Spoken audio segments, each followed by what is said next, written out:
여름방학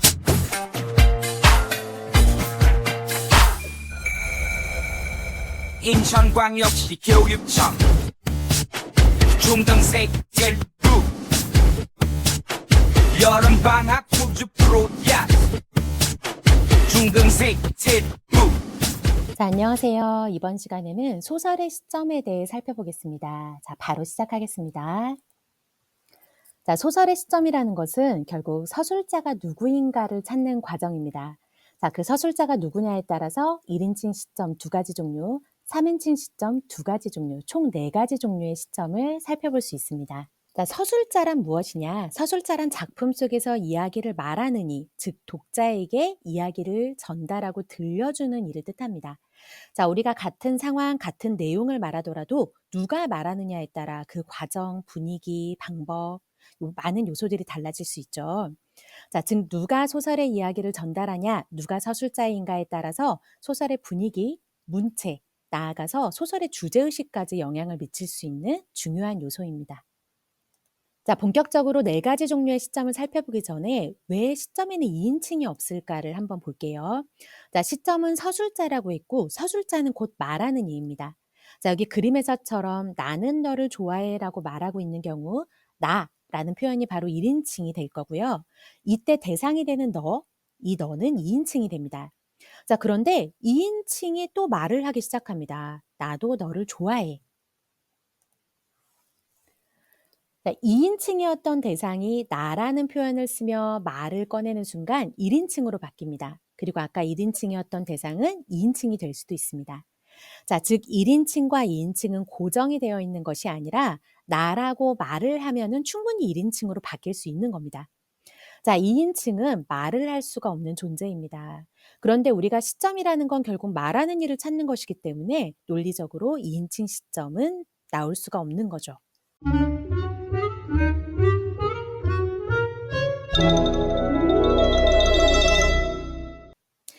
자, 1인칭 시점부터 살펴보겠습니다. 자, 그 전에 서술자 후보를 한번 정리를 해볼 건데요.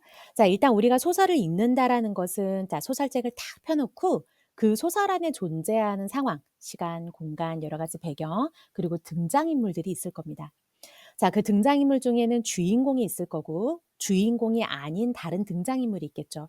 자, 편의상 주인공을 점돌이라고 이름을 붙일 거고요.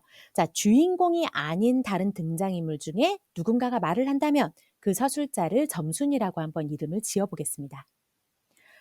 자, 그리고 소설 밖에도 서술자 후보가 있습니다. 바로 작품 밖에 존재하는 인물들은 작가, 그리고 그 소설을 읽는 독자가 될 수 있겠죠.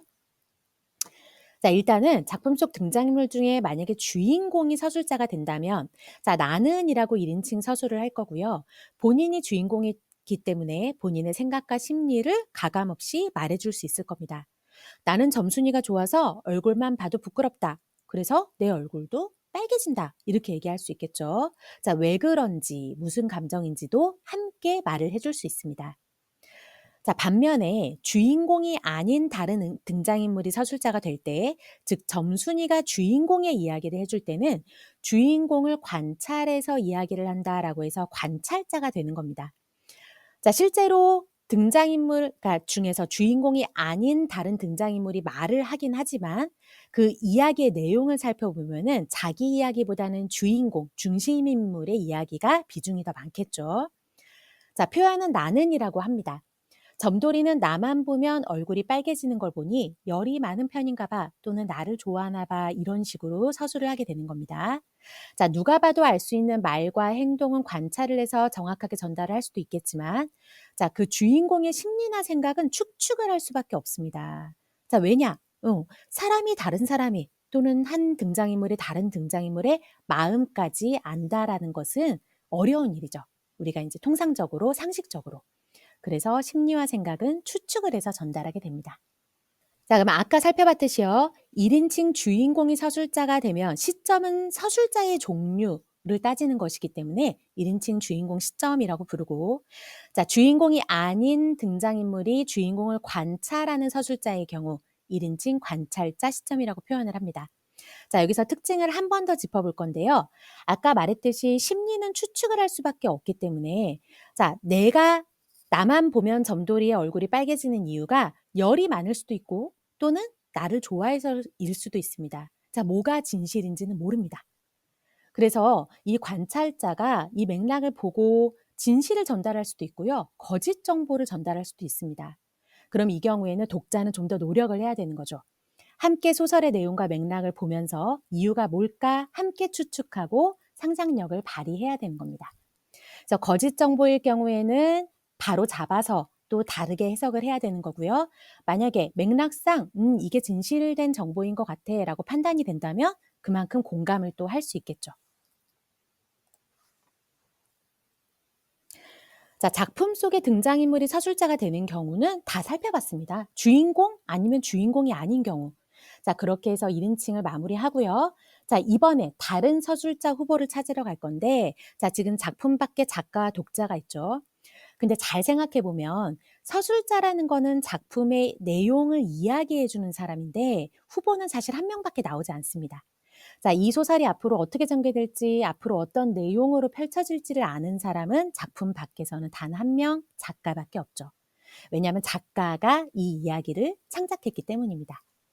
자, 작가는 작품 속 등장인물이 아니기 때문에 본인이 등장인물인 것처럼 나는이라고 서술을 할 수가 없어요. 자, 점돌이와 점순이는 이렇게 표현을 하게 되고 그게 3인칭 표현이 됩니다. 자, 작가이기 때문에 당연히 점돌이와 점순이 본인이 만든 창작 인물들이잖아요. 그래서 등장인물의 심리를 자세히 알고 있습니다.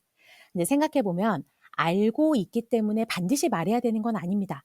알고 있다고 해서 반드시 말을 하는 게 아니라 알고 있는 상태에서 말을 해줄 수도 있고 안 해줄 수도 있는 거죠. 바로 작가의 선택입니다. 자, 만약에 작가가 난 다 말해줄게, 독자들에게. 등장인물의 생각과 심리 내가 아는 대로 다 알려줄게 라고 한다면 3인칭 정지적 작가 시점이 됩니다. 자, 전지, 전부 알고 있는 작가로서의 역할을 해줄게 라는 뜻입니다.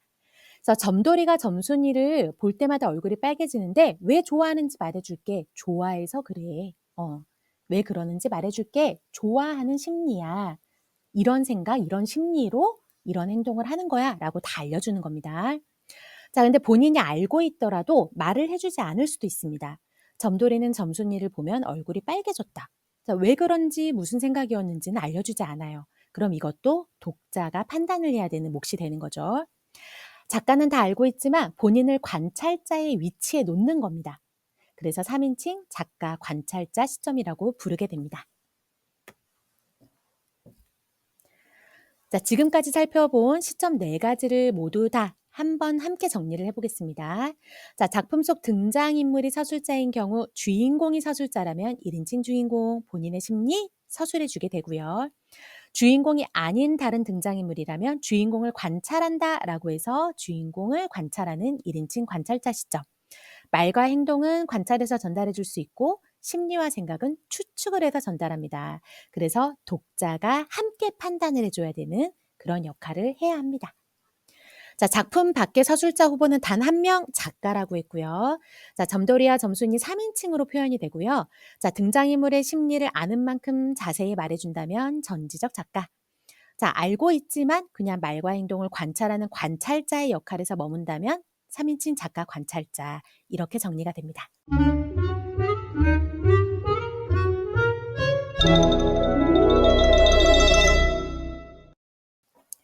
자, 지금까지 말한 시점의 종류를요, 다르게 표현을 해본 겁니다. 자, 소설의 시점, 서술자가 누구인가를 처음으로 찾는 거고요. 여러분이 이제 어떤 소설의 장면을 볼 때, 서술자가 어디 있지? 작품 안에 있나? 보는 겁니다. 그러면 나라는 표현이 있을 거예요. 그리고 그 작품을 또 계속 읽어보면, 작품 안에서 서술자의 역할을 하는 나가, 이 나가 중심인물이에요. 그러면, 주인공이구나. 이렇게 보면 되는 거고. 나가 서술을 하는 건 맞는데 다른 등장인물의 이야기를 더 많이 해요. 그럼 본인은 주인공이 아니에요. 관찰자구나. 1인칭 관찰자 시점이 되는 겁니다. 자, 소설을 또 읽고 있는데 나라는 1인칭 서술자가 없어요. 작품 밖에서 작가가 3인칭으로 등장인물들을 표현하고 있네요. 자, 그 경우에는 또 소설을 천천히 읽어보세요. 자, 서술자가 인물의 심리, 생각을 모두 서술해서 인물의 심리, 생각을 우리가 표현으로 알 수 있다면 전지적 작가의 역할을 하고 있구나. 이렇게 보면 되고요. 아, 말과 행동밖에 말을 안 해주네. 내가 심리나 생각은 추측을 해야 되네. 라고 한다면, 아, 관찰자의 역할을 하고 있는 거구나. 3인칭 관찰자 시점이 되겠습니다. 아, 참고로 그 작품 밖에 있는 서술자는 오로지 작가밖에 역할을 못하기 때문에 작가가 생략이 되기도 합니다. 이게 3인칭 작가 관찰자, 3인칭 관찰자 같은 표현입니다. 자, 한 문장씩 예문을 가져왔는데요. 자, 지금부터 제 첫사랑 이야기를 들려드릴게요. 내가 내 이야기를 하는 거예요. 주인공이 자기 이야기, 1인칭 주인공. 제 단짝인 민수의 사랑 이야기. 자, 민수가 중심 인물이 되겠네요. 민수의 비중이 큽니다. 그러면은 본인은 주인공을 관찰하는 관찰자. 자, 민수가 사랑을 고백하려고 지혜에게 갔어요. 민수와 지혜가 뭘 하고 있는지 멀리서 이렇게 보고 있네요. 자, 3인칭 작가의 역할을 하고 있는데요. 지혜가 부끄러워서 얼굴이 빨개졌다고 표현합니다. 자, 사랑을 고백하려고 무슨 생각으로 부끄러워서 무슨 감정과 심리 이게 나와 있죠. 전지적 작가. 자, 민수가 지혜 곁으로 다가가요. 지혜는 얼굴이 빨개지고 있네요. 심리와 생각은 감춘 상태입니다. 아, 관찰자의 역할만 하는 거구나. 3인칭 작가 관찰자. 이렇게 분석을 하시면 됩니다. 자, 우리가 시점의 특징에 대해서 조금만 더 알아보려고 하는데요. 자, 1인칭 주인공 시점은 등장인물이자 주인공 자신의 생각, 느낌을 모두 이야기하는 특징이 있죠. 자, 그렇기 때문에 이런 소설들은 그 독자가 상상할 수 있는, 파고들 수 있는 그런 틈이 별로 없어요. 다 이야기를 해주기 때문에. 그래서 좀 다소 내용이 제한적으로 느껴집니다. 자, 관찰자 시점의 같은 경우에는 자, 심리나 생각을 다 말해주지 않고 추측만 해서 전달하기 때문에 독자가 좀 노력을 해야 된다고 했어요. 독자가 상상력을 발휘해서 추측하고 또 분석하고 파악하고 이런 과정들이 필요합니다. 자, 3인칭 전지적 작가 시점, 작품 밖에 있는 작가, 서술자가 등장인물의 생각, 감정을 모두 서술하는 거고요. 또 작가이기 때문에 주제를 좀 더 직접적으로 드러내는 방법을 쓰기도 합니다.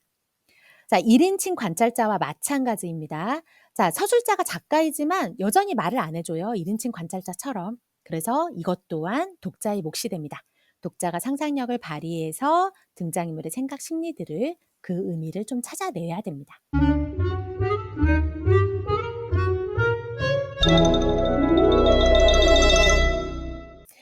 자, 우리 지금까지 그 4가지 시점의 종류, 개념, 특징에 대해서 간략하게 살펴보았는데요. 자, 조금만 더 심화된 버전, 바로 거리 이야기를 해보려고 합니다.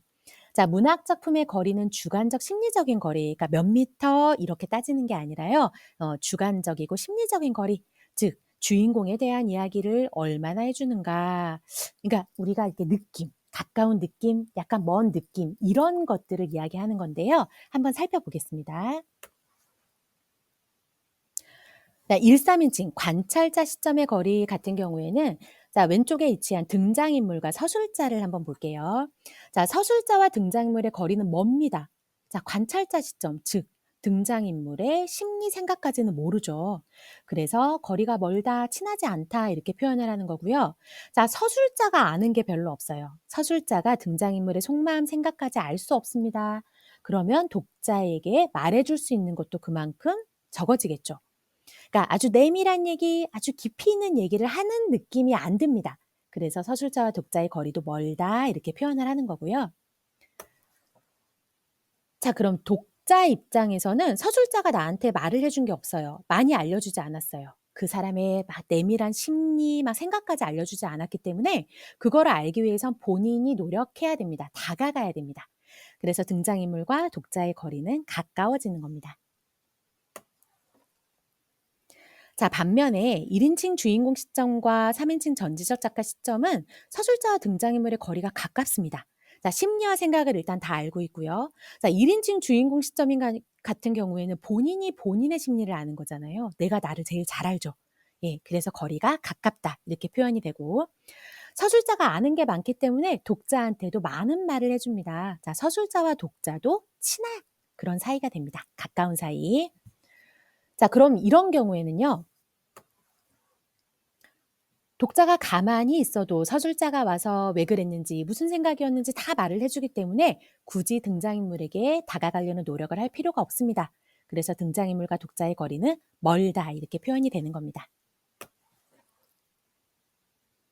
자, 정리를 글로 다시 한번 해보면요. 서술자와 인물의 거리는 관찰자 시점인 경우에는 잘 모르니까 심리생각 몰라요. 멀다. 자, 1인칭 주인공, 3인칭 전지적 작가 다 알아요. 가깝다. 자, 서술자와 독자의 거리는 방금 살펴본 서술자 인물의 거리와 일치합니다. 자, 관찰자 시점처럼 서술자가 인물에 대해 잘 모르는 경우 독자한테도 말해줄 게 없어서 덩달아 함께 거리가 멀어지는 겁니다. 자, 서술자가 인물의 심리 생각을 잘 알고 있는 경우, 2번의 경우에는 독자에게 많은 말을 내밀하게 해줄 수 있어요. 뭔가 주관적인 심리적 거리가 가깝게 느껴집니다. 자, 인물과 독자의 거리를 신경 써서 봐야 되는데요. 자, 독자를 기준으로. 자, 관찰자 시점인 경우에는 독자가 서술자한테 들은 게 별로 없어요. 그래서 본인이 인물에게 다가가서 알려고 노력을 해야 돼요. 가깝다. 자, 주인공 시점, 전지적 작가 시점인 경우 이 서술자들이 독자에게 심리 생각을 다 말해줘요. 그러니까 독자가 인물에게 굳이 다가갈 필요가 없어요. 그냥 가만히 있어도 돼요. 거리가 멀게 느껴진다. 이렇게 해석을 하는 겁니다. 자, 우리 지금까지 그 시점의 종류, 개념, 특징, 그리고 좀 더 심화된 버전인 거리까지, 그러니까 시점에 대해 살펴볼 수 있는 사실 내용들은 거진 다 살펴보았습니다. 그래서 이 배경 지식을 가지고 실제 소설을 분석하면서 이 소설에서는 서술자가 이렇게 나타나네, 시점을 이렇게 사용했네, 그게 소설에 어떠한 영향을 미치는지까지 작품을 통해서 살펴보는 작업을 다음 시간에 하도록 하겠습니다. 네, 이상입니다.